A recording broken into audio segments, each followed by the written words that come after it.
بسم اللہ الرحمن الرحیم۔ سورہ بقرہ آیت نمبر 256 سے ہے۔ آیت الکرسی کا ذکر گزر چکا، اس کے بعد آگے سے ربط یہ ہے کہ پیچھے یہ بتانے کے بعد کہ اللہ تعالیٰ نے یہ احکام انسانوں ہی کی مصلحت سے دیے، آگے بتاتے ہیں کہ اب تمہیں اختیار ہے، چاہے احکام خداوندی کو قبول کرو یا نہ کرو۔ ارشاد فرمایا اعوذ باللہ من الشیطان الرجیم بسم اللہ الرحمن الرحیم لا اکراہ فی الدین قد تبین الرشد من الغی فمن یکفر بالطاغوت ویؤمن باللہ فقد استمسک بالعروۃ الوثقی لا انفصام لها واللہ سمیع علیم۔ لا اکراہ فی الدین، نہیں ہے زبردستی دین کے معاملے میں، قد تبین، بے شک واضح ہو چکی ہے، الرشد من الغی، ہدایت گمراہی سے۔ رشد و ہدایت کا لفظ بھی استعمال ہوتا ہے اردو میں، فارسی میں، تو سیدھے راستے کو کہتے ہیں، تو ہدایت گمراہی سے واضح ہو چکی۔ فمن یکفر بالطاغوت، اب جو کوئی انکار کرے شیطان کا، طاغوت کا، شیطان کا، ویؤمن باللہ، اور یقین لائے اللہ پر، فقد استمسک بالعروۃ الوثقی، تو اس نے پکڑ لیا حلقہ مضبوط، لن انفصام لہا، لا انفصام لہا، لا نہیں ہے، انفصامہ ٹوٹنا، لہا اس کے لیے، یعنی یہ ٹوٹنے والا حلقہ نہیں، تو لن انفصام لہا، نہیں ہے ٹوٹنا اس کے لیے، واللہ سمیع علیم، اور اللہ سب کچھ سننے والا، جاننے والا ہے۔ تفسیر۔ دین اسلام کے قبول کرنے میں زبردستی کا بذات خود کوئی موقع نہیں، کیونکہ ہدایت یقیناً گمراہی سے ممتاز ہو چکی ہے، یعنی اسلام کا حق ہونا قطعی دلائل سے واضح ہو چکا ہے، تو اس میں اکراہ اور زبردستی کا موقع ہی کیا ہے کہ دلیل سے ثابت ہو چکا۔ اکراہ تو اس چیز کے قبول کرنے میں ہوتا ہے جس کی خوبی واضح نہ ہو، جبکہ اسلام کی خوبی یقیناً ثابت ہے، تو جو شخص شیطان سے بد اعتقاد ہو اور اللہ تعالیٰ پر ایمان لائے، یعنی اسلام قبول کر لے، تو اس نے بڑا مضبوط حلقہ تھام لیا جو کسی طرح ٹوٹ نہیں سکتا، اور اللہ تعالیٰ خوب سننے والے ہیں ظاہری اقوال کے، اور خوب جاننے والے ہیں باطنی احوال کے۔ اگر کوئی صرف زبان سے اسلام لائے گا اور دل میں کفر رکھے گا تو ان سے چھپ نہیں سکتا، وہ خود ہی اس سے نمٹ بھی لیں گے۔ اس لیے جو اسلام قبول کرے صدقے دل سے کرے۔ فائدہ نمبر 1، اسلام کو مضبوط پکڑنے والا چونکہ ہلاکت اور محرومی سے محفوظ رہتا ہے، اس لیے اس کو ایسے شخص سے تشبیہ دی جو کسی مضبوط رسی کا حلقہ ہاتھ میں مضبوط تھام کر گرنے سے مامون رہتا ہے۔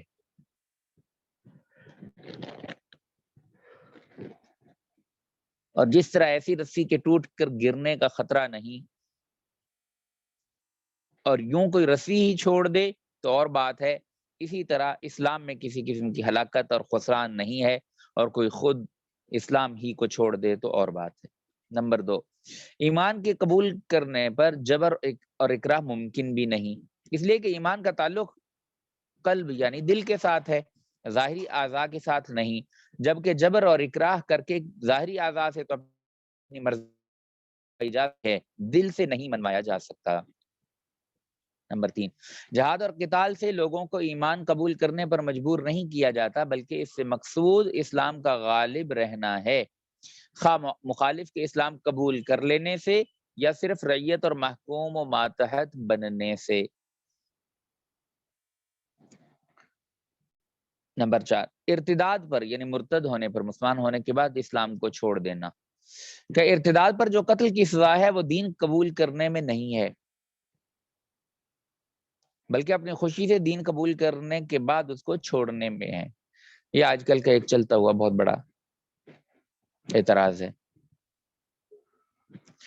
کہ تبدیلی مذہب تبدیل کرنا، اس میں یعنی مسلمان ساری دنیا کو کہتے ہیں کہ تم کفر کو چھوڑ کے اسلام میں آ جاؤ، اور اگر کوئی مسلمان کافر ہو جائے اور وہاں پہ اسلامی حکومت بھی ہو تو اس کو سمجھا بجھا کے قائل کرنے کی کوشش کی جائے گی، قائل ہو گیا واپس اسلام میں آ گیا تو ٹھیک، لیکن اگر نہیں آیا تو پھر اس کو قابل گردن زدنی قرار دیتے ہو، اس کو قتل کر دیتے ہو۔ تو یہ کیا بات ہے، یہ کیا بات ہے؟ کہ بھائی ساری دنیا تو اپنا مذہب تبدیل کر کے آئے اسلام میں، تو اہلاً وسہلاً مرحبا. اگر مسلمان کوئی، اللہ بچائے، معاذ اللہ، اتنی خطرناک بات ہے، اللہ بچائے. تو اللہ نہ کرے ایسا کسی کو پیش آئے کہ اگر کوئی مسلمان استغفر اللہ معاذ اللہ کافر ہو جائے، تو اس نے کیا کیا ہے؟ تبدیلی مذہبی کا ارتکاب تو کیا ہے. تو وہاں پہ مذہب کی تبدیلی یعنی برداشت نہیں.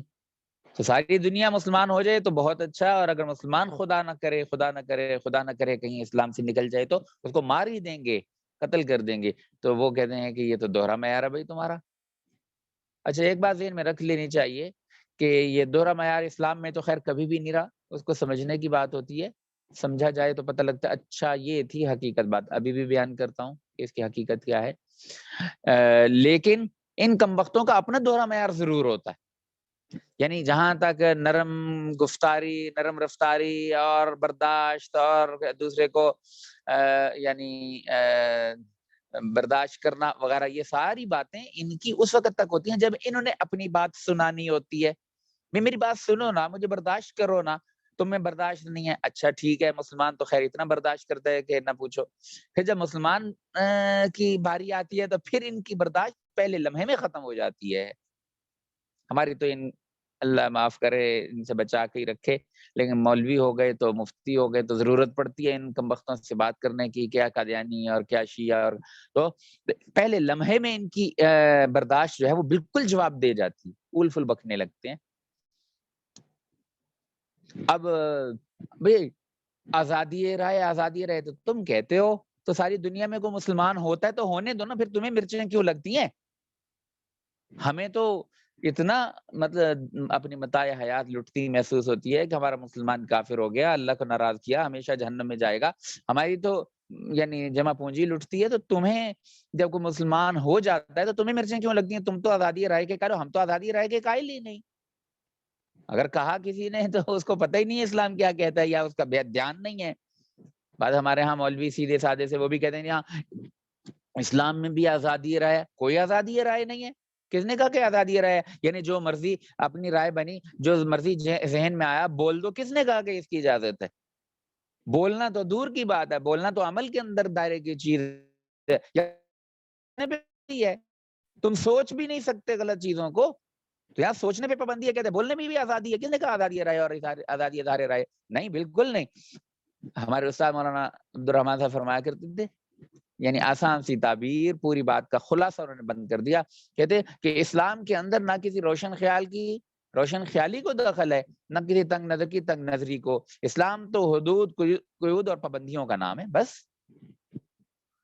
حدیث النفس منع کیا گیا. حدیث النفس کیا ہے؟ کہ جی میں، دل میں، خیالات کے اندر گناہ کی بات کا مطلب ہڈیاں پکانا، دل کے اندر گناہ کا خیال پکانا، یہ حدیث النفس ہے. علماء میں اختلاف ہے. ایک کہتے ہیں کہ جب تک عمل نہیں کرے گا تو معاف ہے، اور علماء کا ایک طبقہ کہتا ہے نہیں، حدیث النفس سے منع کیا گیا ہے. منع اسی لیے تو کیا گیا کہ آگے گناہ تک لے جائے گا. لہذا اگر جان بوجھ کے فارغ وقت بیٹھے، اب سابقہ یا آئندہ گناہ کے پلان بنا رہا ہے اور سوچ رہا ہے گناہ کے طریقوں کو اور گناہ کو، یا سابقہ کوئی گناہ کیا تھا، میں نے چوری کی تھی، میں نے بد نظری کی تھی، تو سوچ رہا ہے اور اس کو، تو یہ حدیث النفس ہے. کس نے کہا کہ اس کی اجازت ہے؟ تو سوچنے کی پابندی ہے. کیا کہتے ہیں بولنے کی بھی آزادی ہے. کس نے؟ مطلب بالکل غلط بات ہے. تو لیکن جن کے ہاں آزادی ہے، آزادی رائے ہے، آزادی اظہار رائے ہے، وہ خود بھی تو برداشت نہیں کرتے کہ کوئی آدمی مسلمان ہو جائے. اور چھوڑو کسی اور کا مسلمان ہونا، اللہ کرے ساری دنیا مسلمان ہو جائے، مسلمان کا دین پہ چلنا یہ بھی ان سے برداشت نہیں ہوتا. تو یہ ان کا دعویٰ بالکل جھوٹا ہے کہ بھئی آزادی اظہار رائے ہونا چاہیے اور ہم اس کے قائل ہیں. بالکل قائل نہیں ہیں، یہ صرف کفر کے قائل ہیں. وَلَن تَرْضَىٰ عَنْكَ الْيَهُودُ وَلَا النَّصَارَىٰ حَتَّىٰ تَتَّبِعَ مِلَّتَهُمْ. جب تک ان کی بات مانو گے نہیں تو اس وقت تک یہ تم سے راضی نہیں ہوں گے، اور راضی تب ہوں گے کہ جب تم کافر ہو جاؤ بس. تو بھائی ہمیں جو آج کل کے سطحی نعرے ہیں، ان کو حسین یا جاذب کہنا بھی صحیح نہیں ہمارے نزدیک. تو بس سطحی سے نعرے جو نفسانی خواہشات کے مطابق نظر آتے ہیں، تو ان سے متاثر کبھی بھی نہیں ہونا چاہیے. ہمارا مسئلہ جس پہ ابھی بات یہ شروع ہو گئی وہ یہ تھی کہ اسلام کو اگر چھوڑ کے تو کفر میں چلا جائے تو اس کو تم کہتے ہو کہ قتل کر دیں گے، مرتد کی سزا قتل ہے. اور اگر کوئی کافر مسلمان ہو جائے تو اس نے بھی تو ارتکاب تبدیلی مذہب ہی کا کیا ہے. تو اس میں بہت بڑا فرق ہے. ایک تو نمبر ایک یہ کہ مذہب آسمانی ہوتا ہے، یعنی کہ آسمان والے کی طرف سے ہوتا ہے. اللہ آسمان میں نہیں رہتا. یہ اگر کسی کے ذہن میں ہو تو یہ نکال دے. اللہ آسمان میں نہیں رہتا. آسمان جو ہے وہ مکان ہے اور اللہ مکان میں نہیں آتا. تو اللہ تعالیٰ بغیر کسی مکان کے موجود ہے. کیسے ہے؟ ہماری عقل پیچھے رہ جاتی ہے. اللہ کی ذات بڑی ہے، بس اللہ ہے جیسے اس کی شان کے لائق ہے. لیکن چونکہ اللہ کی قدرت کا مظہر بڑی چیز جو آسمان نظر آتی ہے بغیر ستونوں کے تو عظمت نظر آتی ہے، تو پھر آسمان والا کہہ دیا جاتا ہے. تو آسمانی مذہب یعنی آسمان والے، یعنی اللہ تعالیٰ کی طرف سے دیا ہوا مذہب. تو مذہب جو ہوتا ہے وہ ہمیشہ آسمانی ہوتا ہے، یعنی اللہ تعالیٰ کی طرف سے ہوتا ہے. اپنی اصل حالت پہ باقی رہا یا نہیں باقی رہا جو یہ علیحدہ بات ہے. لیکن مذہب جو بھی ہوتا ہے وہ دعوے دار اسی بات کا ہوتا ہے کہ یہ آسمانی مذہب ہے، اللہ نے یہ دیا ہے. چاہے وہ ہندو متی ہو تو بھگوان یہ وہ ان کو مطلب گویا کہ اپنی طرف سے کوشش یہی کرتے ہیں کہ اللہ کی تعبیر ہو جائے. تو اب جو اللہ تعالیٰ کی طرف سے رہنمائی آتی ہے اس کو وحی کہتے ہیں، اس کو وحی کہتے ہیں. اور وحی اللہ تعالیٰ کی طرف سے انسان کی رہنمائی کے لیے اتاری جاتی ہے بواسطہ جبرائیل یا بدون واسطہ جبرائیل جیسے بھی ہو. تو بنیادی سوال یہ ہے کہ وحی محفوظ کہاں ہے؟ محفوظ کہاں ہے؟ کہ اگر یہ تو بہت لمبی تفصیلی بحث ہے، لیکن صرف اور صرف اسلام کے اندر وہی محفوظ ہے. باقی سیکنڈ لاسٹ جو تھا یعنی موقع کہ جب وحی اتری ہے وہ حضرت عیسیٰ علیہ السلام پہ وحی اتری ہے. ان کی بھی وحی جو تھی یعنی انجیل وہ محفوظ نہیں رہی، وہ بدل گئی، تحریف ہو گئی، اس کے اندر پولس نے سب کچھ بدل دیا.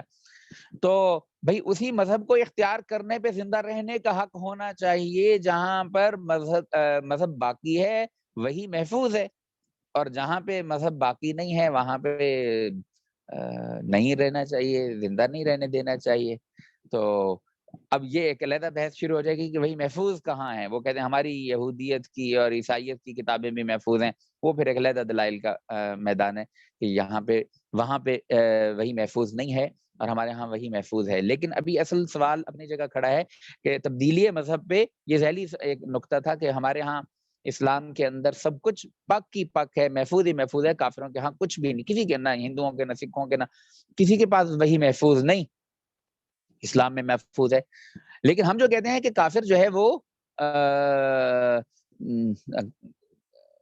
جو مسلمان کافر ہوگا، مرتد ہوگا تو اس کو مار دیں گے. اور صرف نہ یہ کہ ماریں گے بلکہ قرآن کے لفظوں میں قتلوا تقتیلا، جن کو عربی صرف و نحو کا تھوڑا سا پتہ ہے اور بابوں کی صفات کا پتہ ہے تو یہ باب تفعیل ہے. باب تفعیل کے اندر شدت ہے اور اس کے اندر جو جزم شد آتی ہے وہ شدت کو لے کے آتی ہے. تو شدت کا معنی ہے کہ صرف یہ نہیں کہ ہم مرتد کو ماریں گے بلکہ ماریں گے بوٹی بوٹی کر دیں گے. مولانا محمد علی صدیقی قادری رحمۃ اللہ نے کہا صرف مارنے کا اور قتل کرنے کا نہیں، بوٹی بوٹی کرنے کا حکم ہے. ٹکڑے ٹکڑے کر دو اس مرتد کو.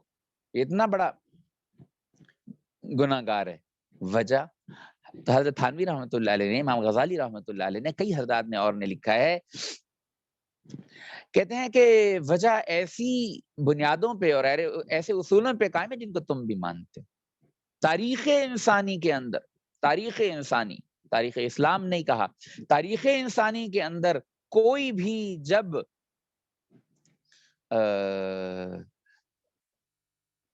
بغاوت کرتا ہے تو اس کی سزا کیا ہے. آج بھی یہ کچھ ہی عرصہ پہلے کی بات ہے، غالباً راحیل شریف صاحب تھے یا یہ باجوہ نے آیا تھا، تو اس وقت ایک بریگیڈیئر، ایک جرنیل اور کچھ کرنل وغیرہ ان کے اوپر جی بغاوت کا مقدمہ بنا اور کہا جی ان کو پھانسی دے دو. پھانسی دے دی.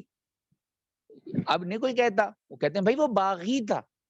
تو باغی کی سزا ہمیشہ سے تاریخ انسانی کے اندر جو ہے وہ قتل ہی رہی ہے کہ باغی اسلحہ اٹھا کے حکومت کے خلاف نکل آیا ہے. تو اب یہ مرے گا یا مارے گا؟ تو اس کو کس نے حق دیا کہ عام دوسرے انسانوں کو مارے؟ لہذا اسی کو مار دو.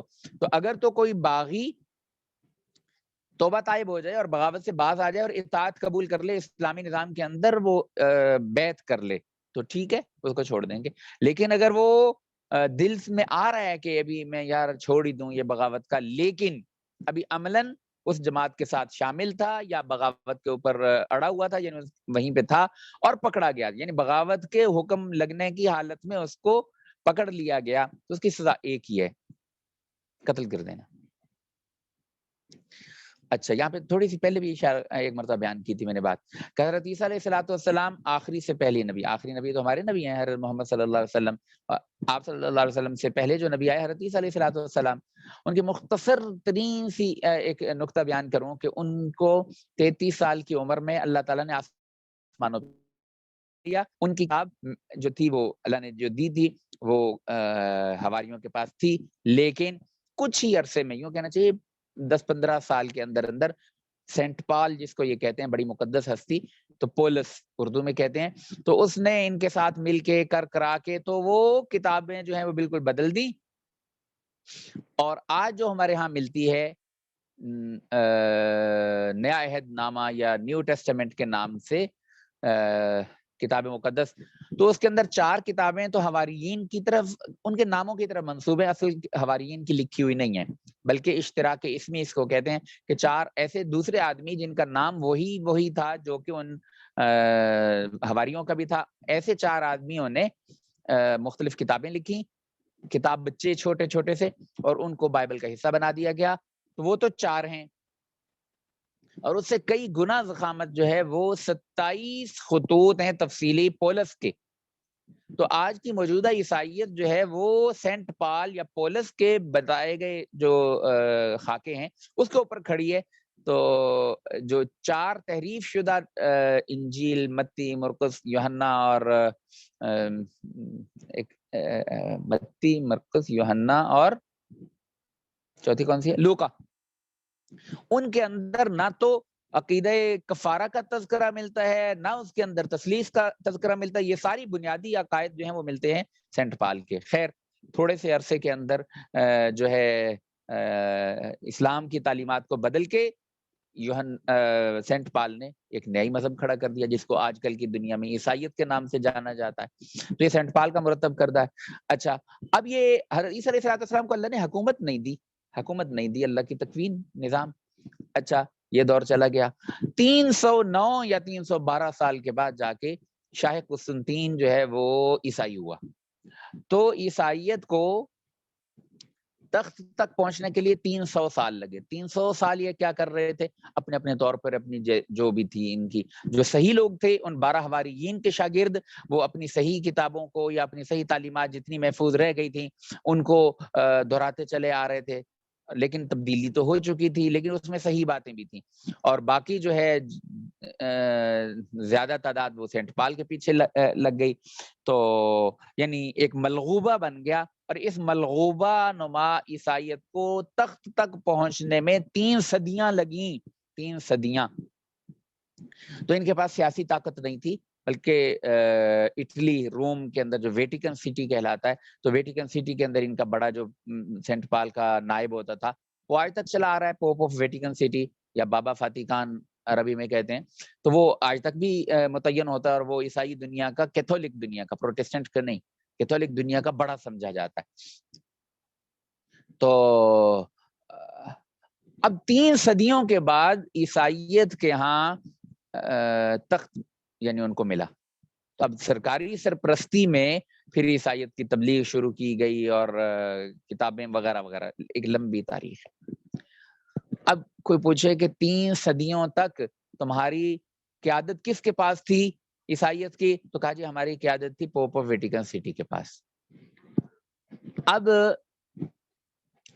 پوپ آف ویٹیکن سٹی سیاسی قائد ہے، اور 3 صدیوں کے بعد شاہ قسطنطین جو ہے وہ بھی ایک عیسائی حکومت بن گئی، تو وہ یعنی وہ مذہبی قیادت ہے، یہ سیاسی قیادت ہے، کچھ عرصہ تو چلتے رہے، پھر اس کے بعد سیاسی مجبوریاں، پتہ نہیں کیا کیا مجبوریاں آتی ہیں، تو وہ کہے کہ میں نے یوں کرنا ہے، پوپ کہے کہ اس نہیں ہے، اب کشمکش شروع ہوئی کہ جی سیاست کچھ کہتی ہے اور مذہب کچھ کہتا ہے، اب یہ مسئلہ چلا کبھی سیاسی تقاضے اور ہیں، مذہبی تقاضے اور ہیں، حتیٰ کہ 300 سال اور گزر گئے۔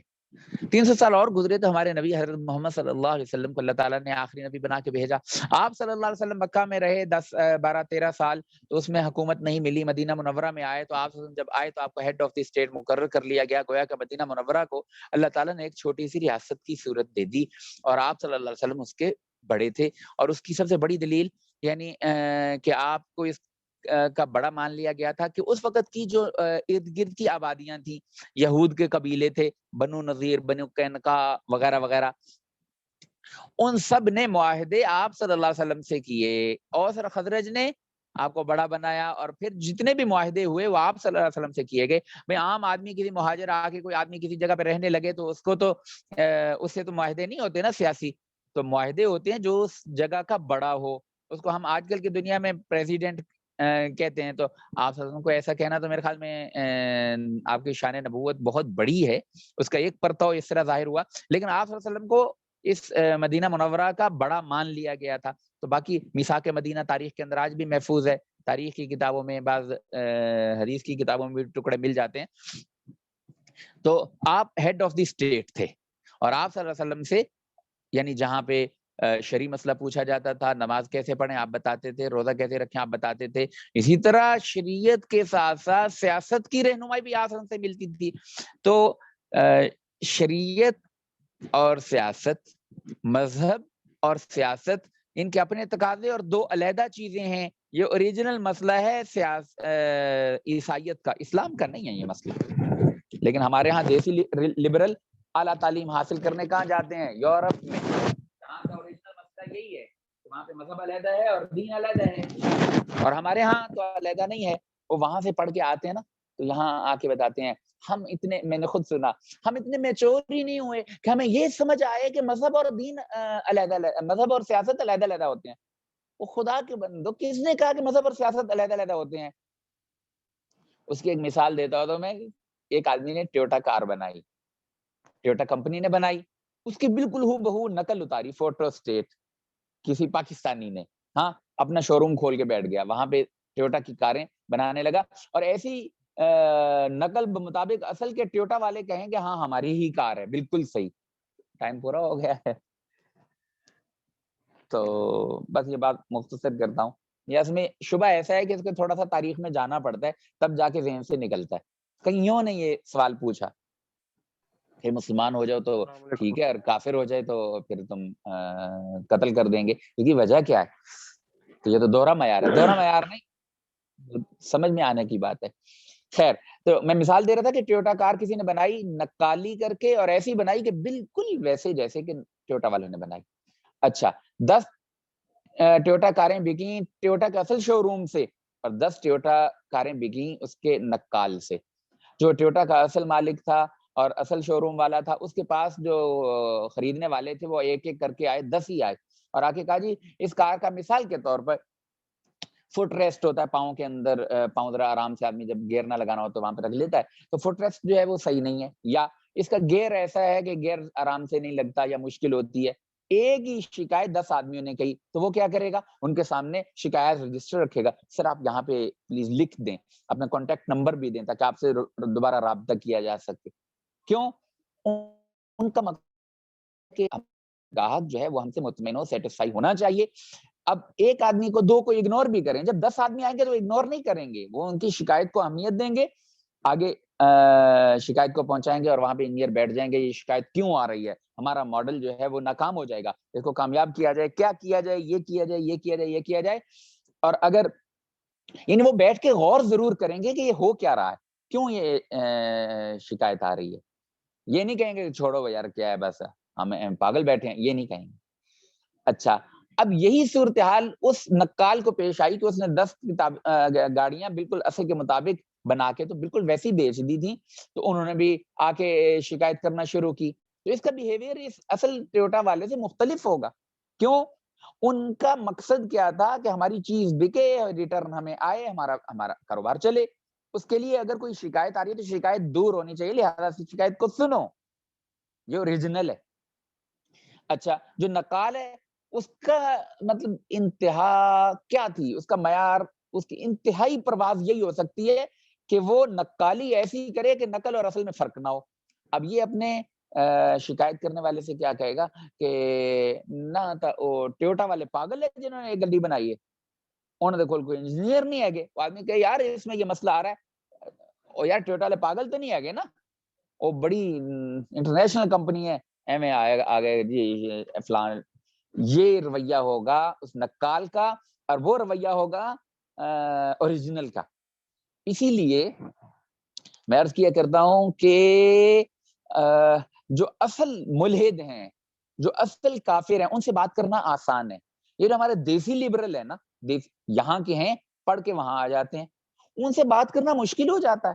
ان کو ہم کہیں یار دیکھو یہ بات صحیح ہے کہ مذہب اور سیاست علیحدہ ہے, لیکن یہ عیسائیت کا مسئلہ ہے, یہاں کا نہیں ہے. وہ کہتے ہیں نا تو وہ پاگل ہے, ہم وہاں پڑھ کے آئے ہیں باہر مختلف ممالک سے, وہاں یہ مسئلہ ہے تو یہاں بھی ہونا چاہیے. ہم کہتے ہیں یہاں کا مسئلہ نہیں ہے, اسلام کا مسئلہ کبھی بھی نہیں رہا, اس لیے کہ مصدر نبوت سے جہاں نماز کے مسائل کا پتہ چلتا ہے, روزے, زکوٰۃ, حج کے عبادات کے مسائل کا پتہ چلتا ہے, وہاں معاشرت کا پتہ چلتا ہے, وہاں سیاسیات کا بھی پتہ چلتا ہے, وہاں کی رہنمائی بھی پوری ہے, تو ہمیں کسی سے لینے کی ضرورت نہیں. یہاں یعنی اسلام کا مسئلہ نہیں ہے کہ مذہب اور سیاست علیحدہ ہو, اس لیے کہ دونوں کا مصدر اور مرجع اور منبع اور ماخذ اور مصدر ایک ہے, اور وہاں کا اوریجنل مسئلہ ہے. اور یہ کہتے ہیں نہیں وہاں لے, یہ کیسے ہو سکتا ہے جب وہاں پہ اعلیٰ تعلیم حاصل کرنے کے وہاں پہ مسئلہ ہے تو یہاں بھی مسئلہ ہونا چاہیے. ہم کہتے نہیں ہے, کہتے پیدا کرو, بناؤ مسئلہ. تو اس کو بڑے مطلب پاگل ہیں, بے وقوف ہیں, لا علم ہیں, جاہل ہیں, ان پڑھ ہیں, کیا کہیں ان کو. بڑے میں نے خود سنا, حیرت ہوئی, وہ ساتھی آ کے سنا رہے تھے کلپ, کہتا ہے ہم اتنے میچور ہی نہیں ہوئے کہ ہمیں یہ شعور حاصل ہو سکے کہ مذہب اور سیاست علیحدہ ہے. وہ بھائی جن کا مسئلہ ہے ان کا ہے, ہمارا نہیں ہے. یہ ایک بات ذیل میں تھی, ذہن میں تفصیل سے امید ہے آ گئی ہوگی.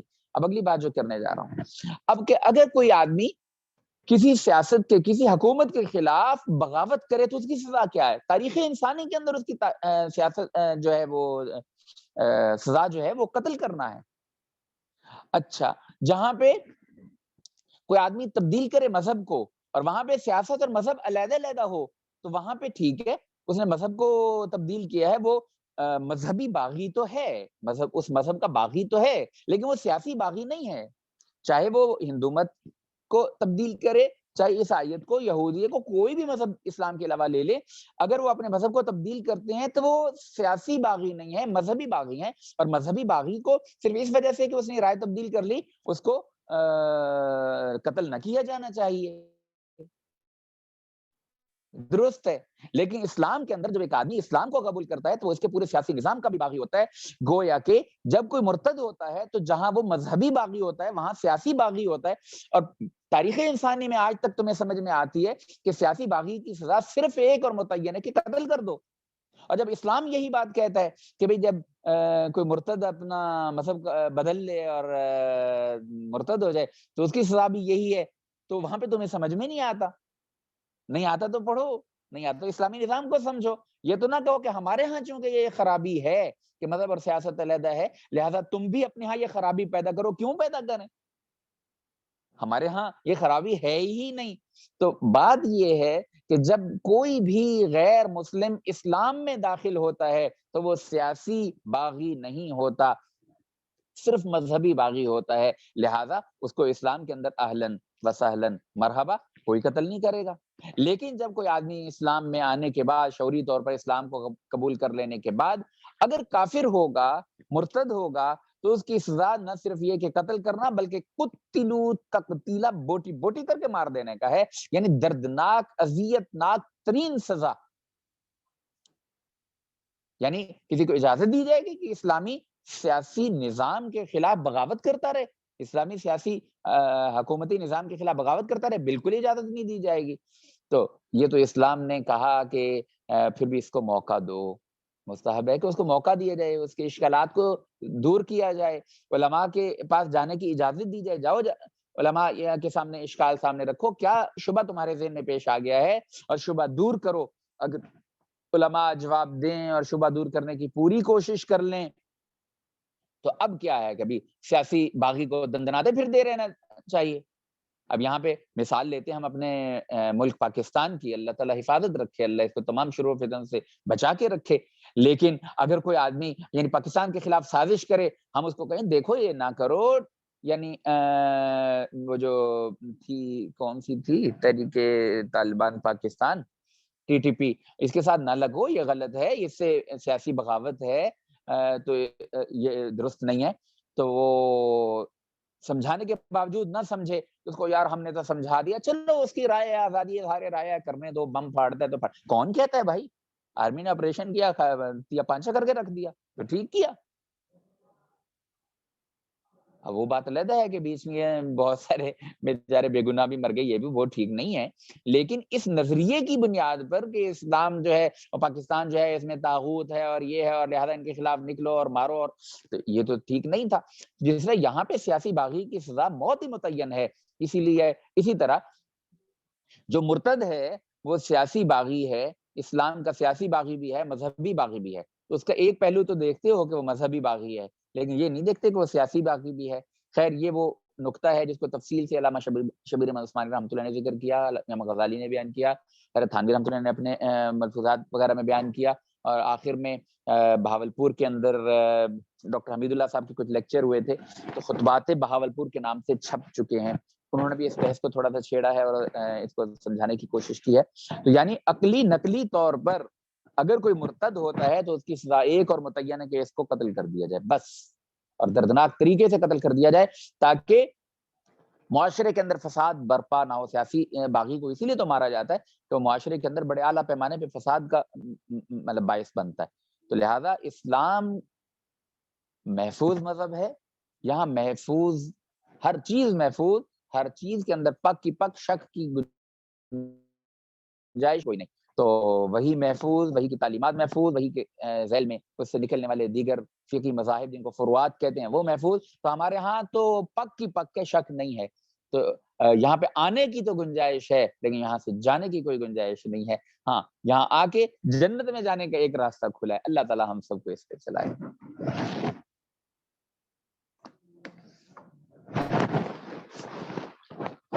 جی کسی کا کوئی سوال تو نہیں ہے؟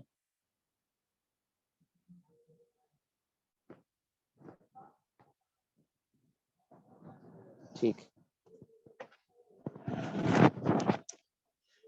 السلام علیکم.